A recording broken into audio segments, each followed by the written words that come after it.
Dear students, this is Ram Gopal Balana and you are watching RGB English Mantra। आज का आपका grammar का जो नया टॉपिक है वो है वॉइस। वॉइस दो प्रकार के होते हैं, एक होता है एक्टिव वॉइस और एक होता है पैसिव वॉइस। तो एक्टिव और पैसिव वॉइस का एक हम एग्जाम्पल के थ्रू समझते हैं दोनों को। The peon rings the bell, और इसका पैसिव क्या बनेगा? The bell is rung by the peon. दोनों सेंटेंसेस में जो मोटा मोटा अंतर है वो क्या है कि जो एक्टिव वॉइस है उसमें सब्जेक्ट पहले है, फिर वर्ब है, फिर ऑब्जेक्ट है। पैसिव वॉइस में पहले ऑब्जेक्ट है, उसके बाद हेल्पिंग वर्ब, वर्ब, बाय और फिर सब्जेक्ट। कहने का मतलब क्या है कि जो पैसिव वॉइस होता है उसमें सब्जेक्ट जो है वो पीछे चला जाता है और ऑब्जेक्ट जो है वो आगे आ जाता है। तो इन्हीं रूल्स को हम समझते हैं, how to change active into passive voice. तो क्या नियम है इसके, एक्टिव से पैसिव बनाने के इंग्लिश में क्या नियम है? चेंज सब्जेक्ट इनटू ऑब्जेक्ट, कहने का मतलब सब्जेक्ट को ऑब्जेक्ट बना दीजिए, एंड ऑब्जेक्ट इनटू सब्जेक्ट, और ऑब्जेक्ट को सब्जेक्ट बना दीजिए। वर्ब की हम तीसरी फॉर्म का यूज करते हैं, कोई भी पैसिव वॉइस हो, किसी भी टेंस का हो, हम तीसरी फॉर्म का ही प्रयोग करेंगे। Helping verb according to tense, जैसा टेंस होगा उसी के अनुसार हेल्पिंग वर्ब हम लगाएंगे। वो जैसे जैसे आप आगे बढ़ेंगे तो मैं आपको बताऊंगा कि किस टेंस में कौन सा हेल्पिंग वर्ब प्रयोग होगा। Use by after third form, third form के बाद हम बाय लगाते हैं, लेकिन हर टेंस में बाय नहीं लगता।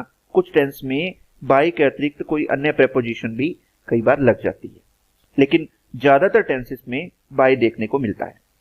तो सेंटेंस स्ट्रक्चर जो वॉइस का रहता है वो क्या है? सबसे पहले ऑब्जेक्ट लगता है, उसके बाद हेल्पिंग वर्ब लगता है, फिर वर्ब की तीसरी फॉर्म लगती है, फिर बाय लगता है और एंड में सब्जेक्ट लगता है।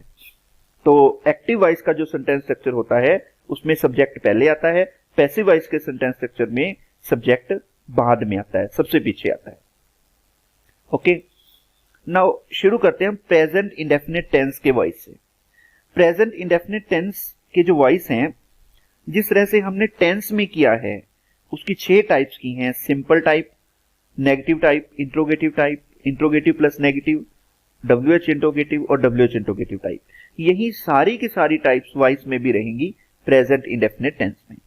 ओके, तो सिंपल टाइप का जो सेंटेंस स्ट्रक्चर है वो हम देखते हैं। इसमें क्या होगा? सबसे पहले ऑब्जेक्ट लगेगा, उसके बाद हेल्पिंग वर्ब सिंपल टाइप में इज एम आर लगेगा, वर्ब की थर्ड फॉर्म लगेगी, बाय लगेगा और सब्जेक्ट लगेगा। ध्यान रखना है कि जो प्रेजेंट इंडेफिनिट टेंस की सिंपल टाइप है उसके एक्टिव वॉइस में कोई हेल्पिंग वर्ब नहीं लगता, लेकिन जब हम पैसिव वॉइस बनाते हैं तो उस समय हमें is am are helping verb लगाना पड़ता है। The peon rings the bell, active voice है, पैसिव वॉइस बनाएंगे, the bell is rung by the peon. इसमें देखिए इज का प्रयोग हुआ है, और जैसे मैं आपको पहले बता चुका हूं पैसिव वॉइस में हमेशा थर्ड फॉर्म का ही प्रयोग होगा। नेगेटिव टाइप की अगर हम बात करते हैं तो नेगेटिव टाइप में सबसे पहले ऑब्जेक्ट आता है, इज एम आर, जैसे मैंने बताया helping verb present indefinite tense में इज एम आर लगता है पैसिव वॉइस में। उसके बाद नोट लगेगा, वर्ब की थर्ड फॉर्म, बाय, सब्जेक्ट और फुल स्टॉप। ये वाक्य आप देख सकते हो, he does not read the book, the book is not red by him, the book is not red by him. अब देखिए रेड यहाँ पे थर्ड फॉर्म है। इंट्रोगेटिव टाइप में क्या है? जो हेल्पिंग वर्ब इस टेंस में यूज होता है यानी इज एम आर, ये हम सेंटेंस के शुरू में is am are plus object plus verb की third form plus by plus subject और क्वेश्चन मार्क। एक्टिव वॉइस में आप देख सकते हो, does my mother wash clothes, are clothes washed by my mother. अब देखिए क्लॉथ्स जो है वो प्लूरल है तो इसलिए हमने यहाँ पे आर लिख दिया, अगर यहाँ पे सिंगुलर होता तो इज आता। Okay, are clothes washed by my mother. Interrogative plus negative type में इज एम आर सबसे पहले लगेगा, फिर ऑब्जेक्ट, नोट, वर्ब की थर्ड फॉर्म, बाय, सब्जेक्ट और question mark. Do you not like his poetry? तो क्या बनेगा? Is his poetry not liked by you. Is his poetry देखिए सिंगुलर है इसलिए इज लगा है, लेकिन सेंटेंस के शुरू में लगा है। Is his poetry not liked by you. WH interrogative में देखें WH plus is am are object verb की थर्ड फॉर्म बाय सब्जेक्ट। देखिए how do you solve this sum, how do you solve this sum, how is this sum solved by you, how is this sum solved by you. देखिए WH लग गया शुरू में, उसके बाद object को देखकर आपने इजमार लगाना है, तो दिस सम ऑब्जेक्ट है तो इससे पहले इज लग जाएगा।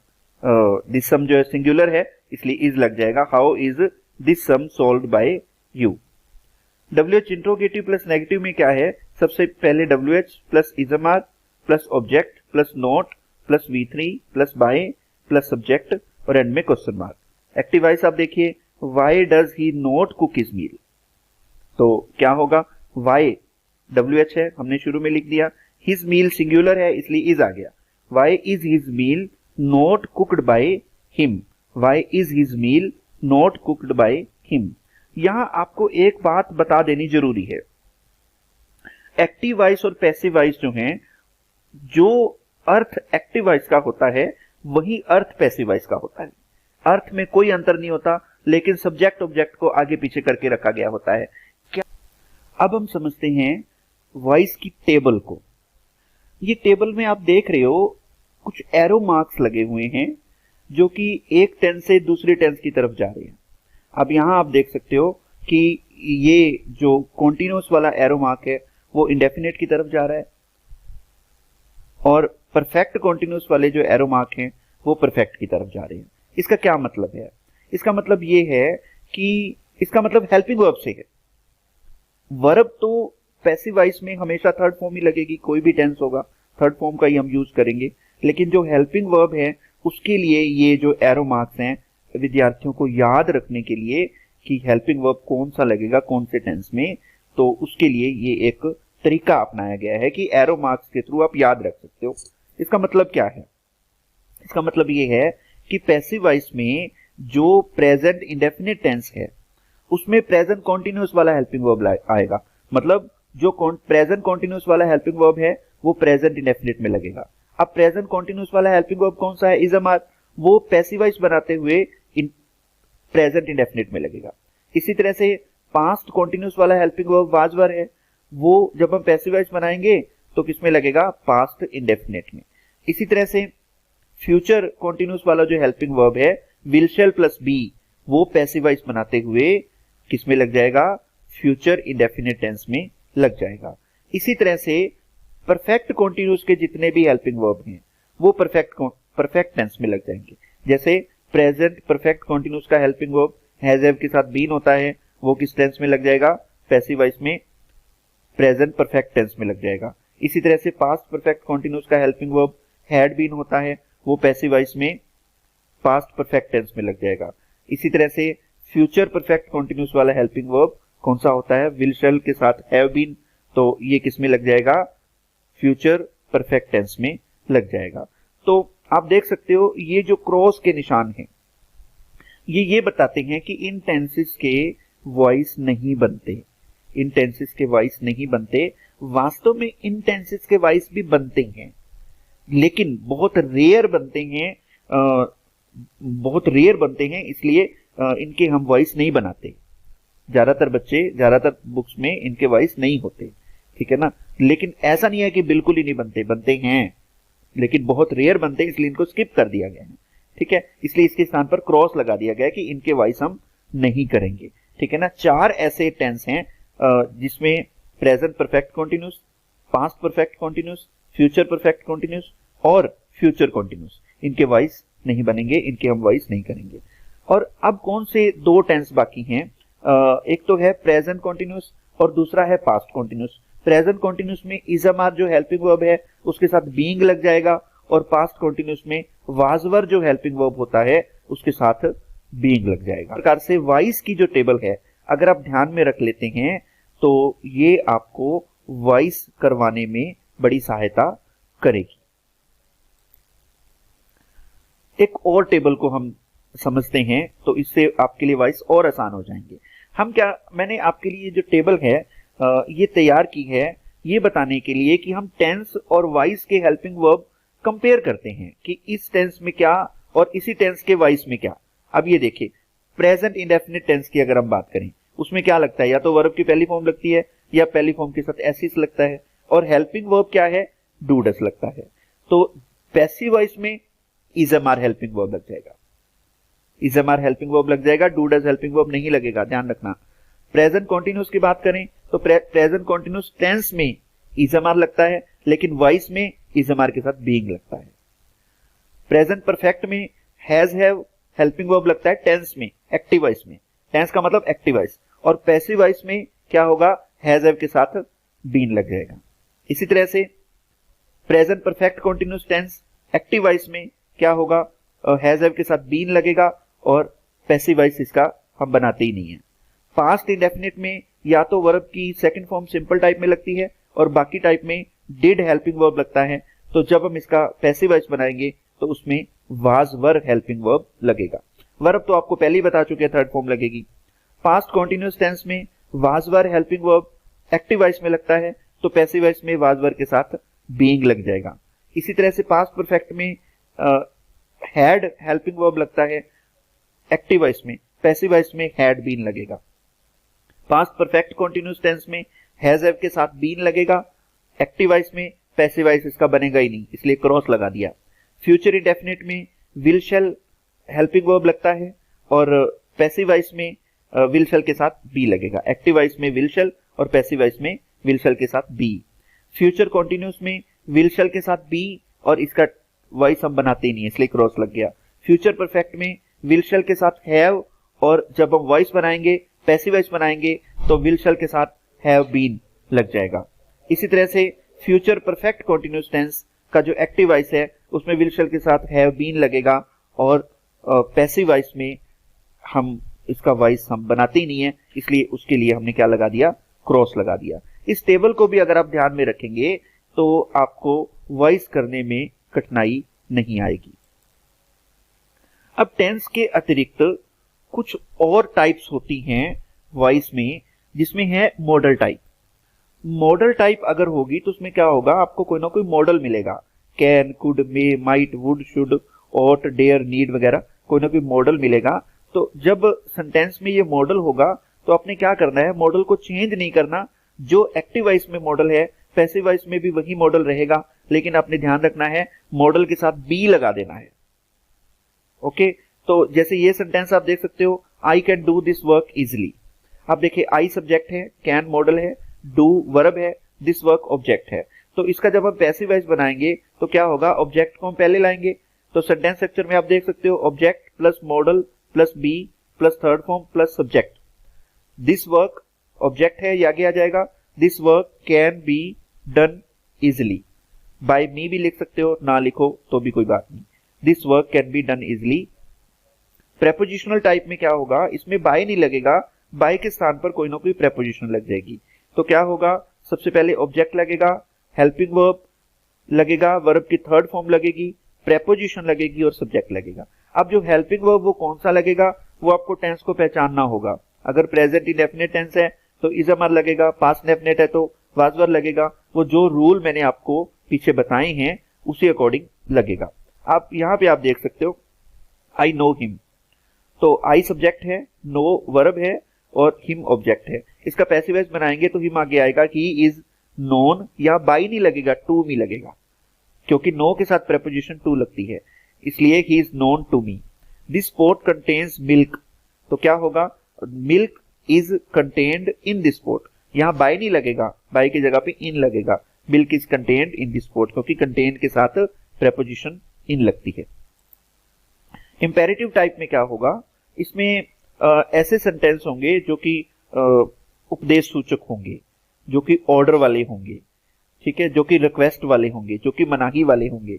ये वो सेंटेंस होते हैं जिसमें दूसरे व्यक्ति को कुछ काम करने के लिए कहा जाता है और इसमें सब्जेक्ट नहीं होता। तो इसमें जिस तरह के वाक्य होंगे उनको उसी तरह से बनाया जाएगा। कैसे, अगर ओपन द डोर, इस तरह का सेंटेंस है जिसमें शुरू में वर्ब है, उसके बाद ऑब्जेक्ट है, सब्जेक्ट नहीं है, तो ऐसे सेंटेंस को बनाने के लिए हम लेट वाला सेंटेंस स्ट्रक्चर यूज करते हैं। Let plus object plus be plus V3, यह बना सकते हो, let the door be open. Let the door object हो गया, बी लग गया और थर्ड फॉर्म ओपन।